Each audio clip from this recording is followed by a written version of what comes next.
మోషేకు తోడై ఉన్నట్లు నీకు తోడై ఉంటాను.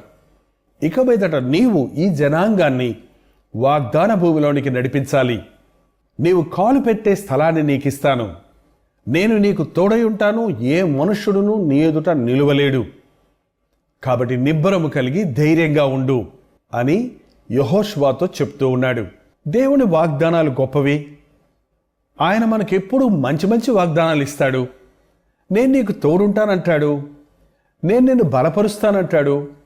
నేను నిన్ను అభివృద్ధి చేస్తానంటాడు. నేను నిన్ను ఆశీర్దిస్తానంటాడు. నేను నిన్ను వాడుకుంటానంటాడు. మంచిదే. మరి ఎందుకు కొందరు వాడబడటం లేదు దేవుని చేతుల్లో? అభివృద్ధి చూడలేకపోతున్నారు వారి పరిచర్యలో. ఆత్మానుసారంగా ప్రవర్తించిన పరిచర్యలు శరీరానుసారంగా వెళ్ళిపోతున్నవెందుకు?